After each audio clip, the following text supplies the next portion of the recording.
And welcome to Simplify TV. Our guest today is Eric McGarity.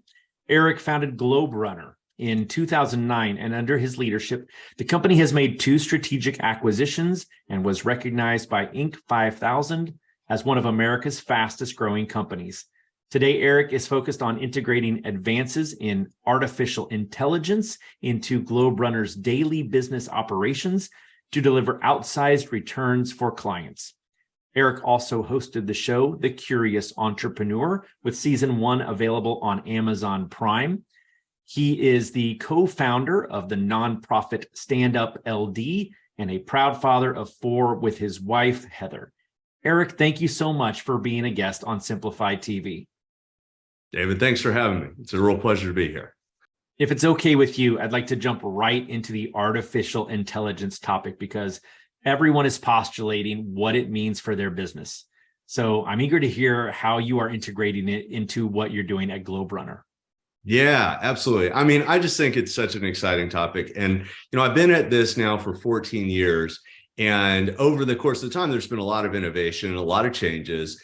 And this is, for me, really a seed change, right? So we're really shifting in a way that I think is going to be pretty dramatic. It's going to be dramatic for users in search, right? So there's lots of ways to think about artificial intelligence. So when we think about it, we're thinking right now, I'm really focused on how do I use this for my business, right? So how do I create productivity tools? How do I create automations that I could not have possibly created before? And I've, we've got new predictive analytics that we're doing for clients that they're loving, and we're able to use AI to do better predictions on what the future is going to look like for them or their industry. But there's also the aspect of search. I mean, just in the last few days, Bing came out with a preview of how they think AI is going to work. Google did their preview and their stock dropped 8% because they foobarred it. So, I mean, things are happening and I'm pretty stoked about it. And I think that, for me, it's an exciting opportunity to really get ahead of the curve and, go beyond, just like, oh, let's use AI to generate some meta descriptions, right? Well, that's fine. And we're going to do that because it's, that's kind of low hanging fruit. But I think there's a lot more opportunity, and that's what we're exploring right now. And I'm still in the R&D phase on that, but we've got a few things that we're doing for clients now. And I alluded to that a second ago as far as doing demand predictions, so we can understand what keywords are going to be the keywords for next year and using AI to do those types of predictions. And so we can do predictive algorithms in a way that wasn't really possible before. And clients are really excited to see like, oh, okay, I can see that this product line, is not only on the rise, but we predict it will continue on the rise, or actually we might predict that it's not going to stay on the rise based on some other factors that the AI is going to look at with us. So you're using AI as a little bit of a crystal ball, aren't you? A little bit. So we're having fun with it. And it gives us, I mean, obviously, no system is perfect. And let's be clear, the AI right now is a incredibly convincing, simulacrum, right? It's not there yet. It's not a truly artificially thinking device. But what it is it has a huge data set that it's pulling from, and it's been able to recognize patterns in that data set and then reproduce those patterns in convincing ways to a human. And it's gotten to the point where it is truly convincing to a human.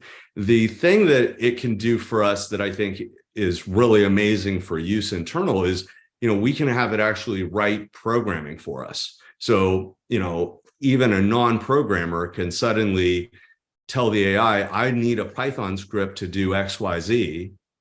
I can have that Python script written within a matter of moments, right? And if I've got just enough programming knowledge to be able to execute the script, maybe grab a few API keys from different platforms that I already use, I can execute that Python script and do an automation that normally I'd have to, get a developer and wait a week for them to come back to me with that script, right?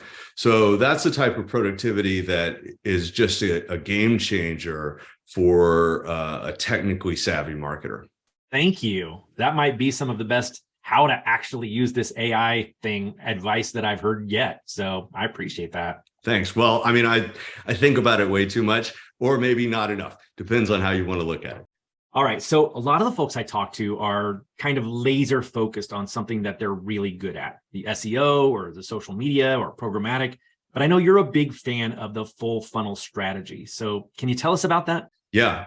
Love the full funnel strategy. I mean, I think as an agency, I'll be clear, SEO is really our talent. Like, we are extremely talented at SEO, but for that to be effective, you need to have a full funnel strategy, right? So we need to be thinking about how we're moving people, from awareness to, to an interest, right?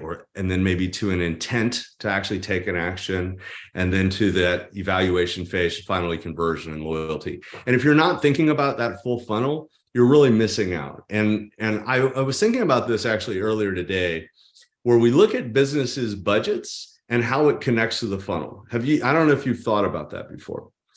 Think about this for a second. So a small business, where do they put their budget in the funnel? Usually the bottom. At the bottom, exactly, right? So that's exactly right. So a small business can only put their dollars at the bottom towards that last conversion event. And as the businesses get larger, more of their budget pushes up into the top of the funnel. And eventually the big companies, if we're thinking Fortune 500, McDonald's type companies, they are only focused on awareness. Like, their awareness and interest is where all of their money goes. And I think about that a lot. I don't know why, but I think about that a lot because it really kind of gives you this sense of, like, what is it going to take to scale? And then for a small business to get off the ground is one set of activities. For a mid-sized business to scale is a different set of activities. And for a large company to thrive and win over their competition is a completely different set of activities, right? And I think if you're really thinking about it and you understand where your client's life cycle is and where they need to focus on the funnel, then you're going to be more successful than just trying to fit everybody into that same cookie cutter approach.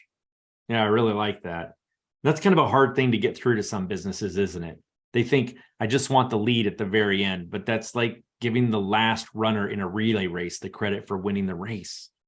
Right.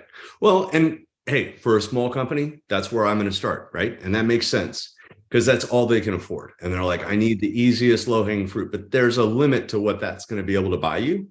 And so if what's the challenge is when, a lot of my customers are mid-market customers, and they've been in that mindset, like, I want to only focus on leads. And they're ready to move on from that. They're ready to graduate and move into that more of a funnel mix spend, where they need to be doing some, programmatic maybe, or they need to be doing more social ads. That's when we look at, particularly in the ad mix, like, how are we going to re-diversify your spend to make sense for how you want to scale, based on your current goals. All right. Before we close, thank you, by the way, so much for being here. I like to ask everyone, do you have a book that has been instrumental in your success that you'd like to recommend to everyone? Oh, that's a tough one. So I have a lot of books that I've read over the years. Today we're talking, we just talked about a little bit about the funnel. I mean, I really like the book Brand Washed. I don't know if you read that one. And that's more on the awareness, interest, how to build and maintain a brand, and how to sell with emotion rather than, logic, right? And so I think that's a really, really good one for marketers to read. As an owner of an agency, I think the book Drive was one of my favorites for helping me think through how to properly motivate my team of employees to do their best possible work for the right reasons. And so that's another one that I like. And there's 100 other books that I've read in the, business books specifically that have influenced my thinking. Well, I'm a big reader, and I think that's a big key to success. So thank you for that advice. And thank you for taking some time out to be a guest on Simplify TV today. I appreciate you. David, it's been a pleasure. Thanks so much for having me. And thanks all for joining us on Simplify TV. I'm David McBee. Be awesome, and we'll see you next time.